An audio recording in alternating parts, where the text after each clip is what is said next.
Hey guys, welcome to my channel.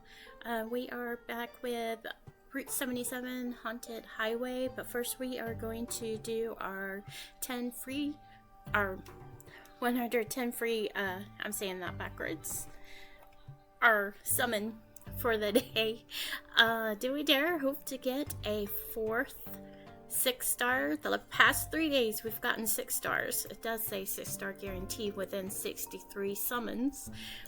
But we got 3 the past 3 days, so I don't know if we can get a fourth one. I'm hoping for Mercuria. This is, I think that was a 5-star. Hey! Yeah, Nice to see you. I want to say I have that one. Oh, I didn't mean to hit that. Okay. And I have no Unilogs, but I do want to go look. I do believe I have that one.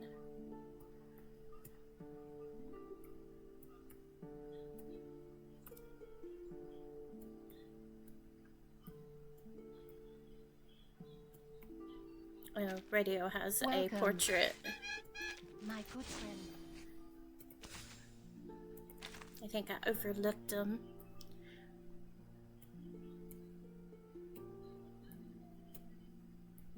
No, he is new. I have to remind you that jump scares DPS are really Dispeller outdated. debuff, and he is a 5-star. Okay. Our 6 stars. I have been trying to level them up. I've got Voyager to 39, Insight 2, Resonance 12. Her side tube is level 20. It's not the... Yeah, hers is not the recommended. It's the second recommended. Is Yearning Desire. And then for yesterday we got It is sweet of you to be so quiet when Barcarola. you come to visit.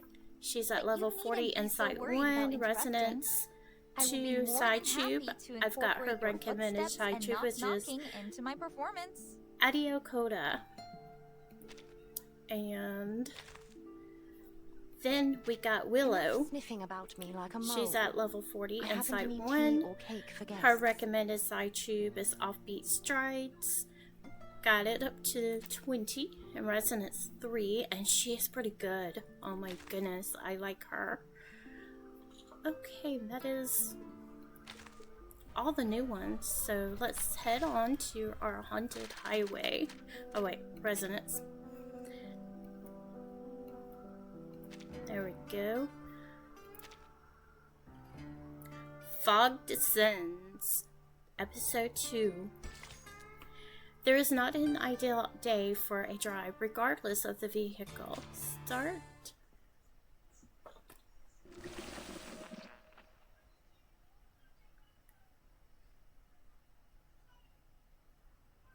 Before we left, TTT was telling me an urban myth about Texas. Huh, sounds about right. What's the story about? The story starts off in the typical way. A man was driving down a long Texas road when he saw a girl hitchhiking. He offered her a lift and a piece of chocolate. The man dropped the girl off at a cemetery and drove on. It was late at night, so he was hoping to reach his destination quickly.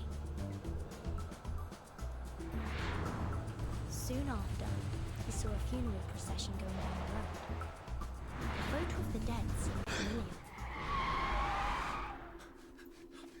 Oh my Curiosity goodness. came over him, and he followed them to the cemetery. Lo, a piece of chocolate. Wow.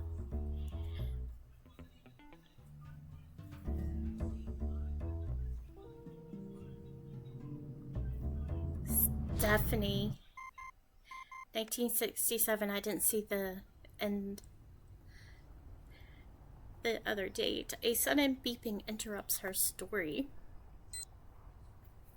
Give me a moment. I have to take this. It's from the Foundation. The voice on the other side is a calm is as calm as ever. Timekeeper, this is an emergency notice.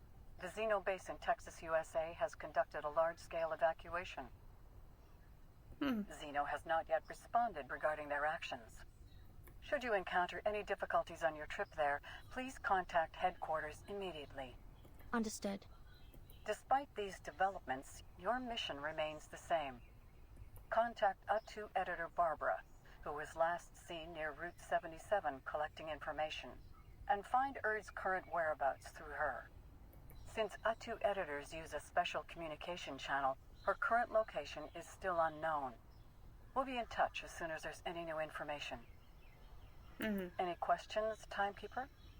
Last time we seen Barbara was in yesterday's episode, Argus. No. Thank you. All the best, then.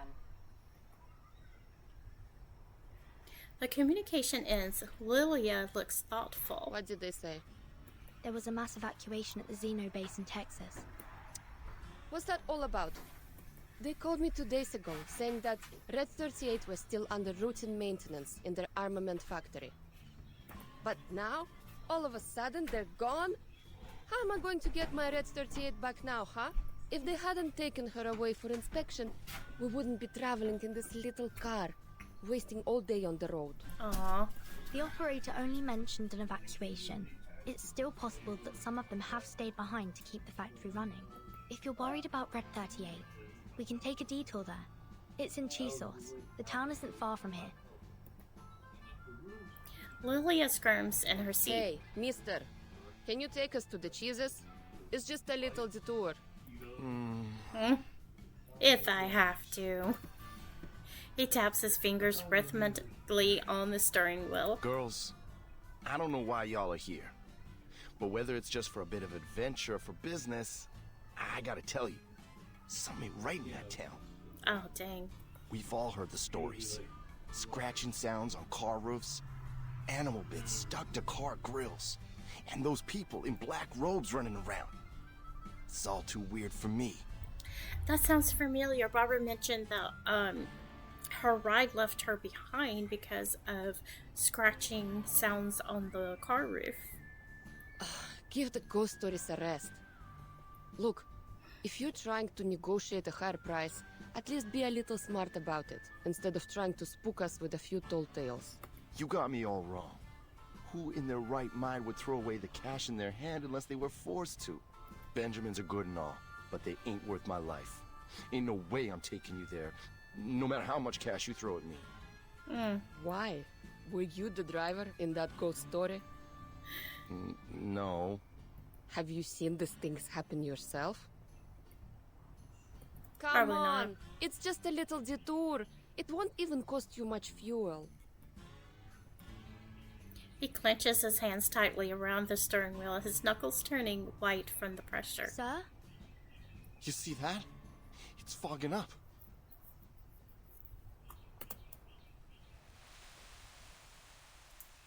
Route 77 begins. Low gas and eat. Thick milky fog envelopes the car. The driver pulls over. Ain't no way this fog is natural. We shouldn't go any further. I'm stopping right here. Oh my Fine, goodness. I'll drive. Swap seats with me. No! Nobody get out of the car. Why? Are you kidding me? You haven't heard the stories, have you? Then what in the hell are you even doing here? When the fog rolls in on Route 77, you should always stay in the car. All kinds of terrible things hide in the fog. Some folks say they saw giant white crocodiles. Others say they saw dead bodies hanging from trees. What is this, the mist? Ain't nobody leaving this car. Not until the fog's gone.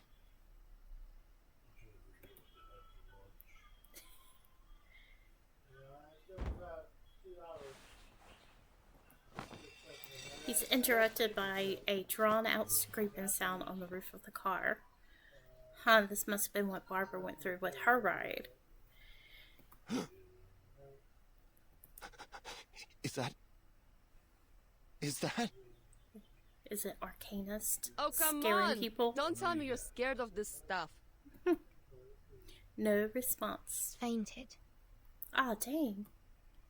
A strange atmosphere spreads inside the car as they sit and listen to the scraping on the roof. But this isn't compared to what happened at Green Lake campsite.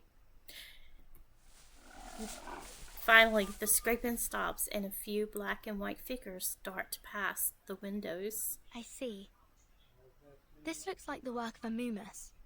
It's a critter commonly seen in the southern US. When they're frightened, they produce a fog-like gas from their respiratory trumpet. Okay, So it's that sound is critters. just some critter scratching along on the roof. Lilia opens the door. I feel a battle coming up. At this rate, I won't get my Red 38 back for another month. Well, I always wanted to try this. Help me move this guy. And you'll have to give up your passenger seat, Capitan. I know what you're thinking, but do you have a US driver's license? Or any driver's license at all, for that matter? What do I need that for? I can fly a broom and even do all those maneuvers. That takes more skill than driving a car, don't you think? No. Ha! Compared to flying, driving a car is child's play. Just look at the number of drivers compared to pilots in the world. Following the pilot's plan, they adjust positions. Now, where do we start? She don't even know where the brake or anything is. She glances at the dashboard in front of her. This doesn't look like the interior of a Su-01B, a minor issue. She thinks back to her training. Start both engines. Keep the tachometer at 70%. This is not a plane.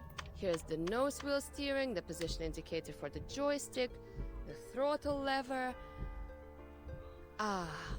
And these are for the flaps.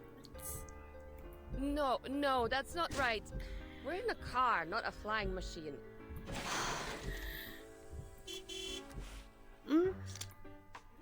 The rear seat passenger quietly fastens her seatbelt. Let's just get out, Capitan.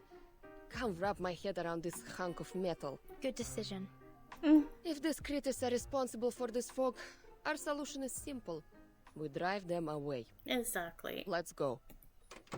She opens the door and the thick fog outside rushes in like a tide.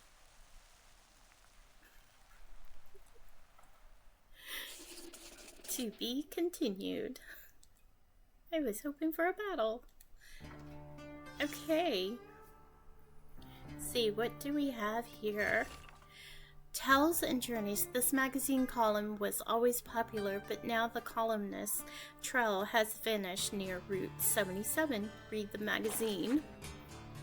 The Hitchhiker's column. Since our last column, we've been inundated with letters, tapes, and voice recordings from our passionate readers. I must say, the impact of the piranhas in the sewer stories exceeded my expectations. One anonymous reader compiled 23 different urban sewer predator legends she picked up during her travels and asked when I was going to write about the country witch who turned into a hare. She fondly recalled how her grandmother's amusing witch stories, tinged with a touch of gentle fright, would lull her to sleep as a child. I'd like to extend my heartfelt thanks to this reader. These contributions are invaluable to my writing, and I'll soon delve into these childhood tales. Stories of mysterious, transformative, arcane skills are truly captivating, and their prevalence might be more widespread than I initially thought. As soon as we continue with the last issue's theme, sewer legends intertwine with conspiracy theories.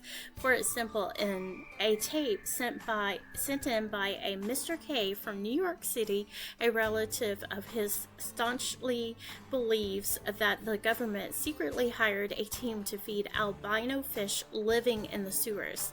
In previous investigation, a teenager shared his thrilling experience. He encountered human-sized upright walking reptiles and rodents in the city sewers. This almost sounds like the Teenage Mutant Ninja Turtles. These stories often end with the line, "The government knows they exist, but the higher-ups are keeping it all hush-hush." More radical speculators suggest that city sewers can easily be used as experimentation sites, with piranhas, alligators, giant snakes, and all manner of other dangerous creatures being secretly bred by the government or mysterious organizations for unknown purposes. In our next column, we'll be returning to Texas, where this series begins. As you read this, I'll most likely already have set off on a new adventure. Perhaps our path will cross on the dusty roads of Texas. I wonder if this is Barbara's report. It says Utta.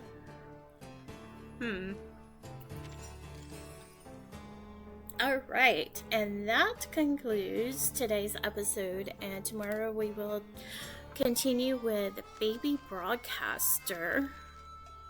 Huh, what an interesting title. And this is, I'm really enjoying this story. I am so into it. Okay, as always, thank you for watching and have a great day.